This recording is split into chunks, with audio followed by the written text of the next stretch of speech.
Flash back. Elephant എൻ്റെ ഭാര്യ ഒരു പെറ്റാണെന്നും ഞാൻ ആ പെറ്റിനെ എലിഫന്റ് ആയിട്ട് കൺസിഡർ ചെയ്ത് ഞാനിവിടെ വളർത്തുവാണെന്നുമാണ് ഈ നായിന്റെ മോൻ മെയിൽ അയച്ചിരിക്കുന്നത്.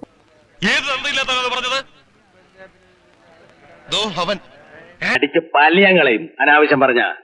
പക്ഷെ ആളെ പിടിച്ചു കഴിഞ്ഞാണ്ടല്ലോ അത് ആരാണ്, അവൻ എവിടാണെന്നുണ്ടെങ്കിലും അവന്റെ വീട്ടിൽ പോയി ഞാൻ ശ്വേതയും കൂടെ അവനെ തല്ലും. ചുമ്മാ പറഞ്ഞായിരിക്കുമല്ലേ? ചുമ്മാ പറഞ്ഞതാ. അയാൾ ശരിക്കും പറഞ്ഞതായിരിക്കും. അയാൾ ചെയ്യുമെന്ന് പറഞ്ഞ ചെയ്തിരിക്കും. കുടുംബത്തെ കയറി വെട്ടിപ്പറിച്ചിട്ടിട്ട് പോകും. ശരിക്കും ഞങ്ങള് പോലീസ് സ്റ്റേഷനിൽ പോകാനായിട്ടുള്ള മെയിൻ റീസൺ എന്താന്ന് പറഞ്ഞു കഴിഞ്ഞാൽ we actually found a person. ഏതവനാണെങ്കിലും മല്ലേക്ക് വിവരം കിട്ടിയിട്ടുണ്ട്. ദമു എന്ത് പറ്റിയടാ?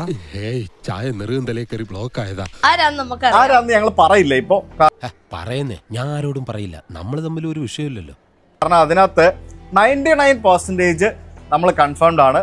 നിന്റെ കാര്യത്തിൽ തീരുമാനം ഇവനാണ് ആളെ, പെണ്ണല്ല ഇവനാണ്. ഇവനെ നമ്മൾ റിവീൽ ചെയ്ത് അവനെ ഈ പറഞ്ഞ പോലെ ലോകത്തിന്റെ മുമ്പിൽ എന്നെ കൊണ്ടാവുന്ന എന്തൊക്കെ എനിക്ക് അവനെ ചെയ്യാൻ പറ്റുമോ അതെല്ലാം ഞാൻ ചെയ്യും.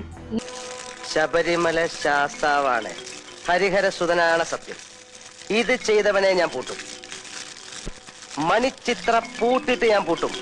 ഈ കൊച്ചു കുഞ്ഞിനെ വരെ തെറി വിളിക്കാൻ നീ എന്താവാടാ ചെയ്തത്? ഇവനെ പോലുള്ള പബ്ലിക് ന്യൂസൻസുകളെ ഓൺ ദ സ്പോട്ടിൽ വെടിവെച്ച് കൊന്ന് ഇവന്റെ ഒക്കെ തല തെരുവ് നായ്ക്കൾക്ക് ഇട്ടുകൊടുക്കണം. ഞങ്ങൾ നിന്നോട് എന്താവാടാ ചെയ്തത്? നിനക്ക് മനസ്സിനോട് തോന്നുന്നുണ്ടോടാ? മനസ്സോട് തോന്നുന്നുണ്ടോടാ നിനക്ക്? നീ ഒരു മനുഷ്യനാണോടാ?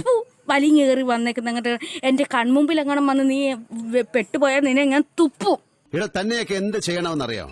മൂട്ടിലും മുളക് തേച്ച് മുക്കാലി കെട്ടി ചാട്ടവാറിനടിച്ച് കൊനിച്ചു നിർത്തി കൂമ്പിനടിച്ച് ചവിട്ടിക്കൂട്ടി റോട്ടിലെ കുഴിയിലിട്ട് മൂടണം.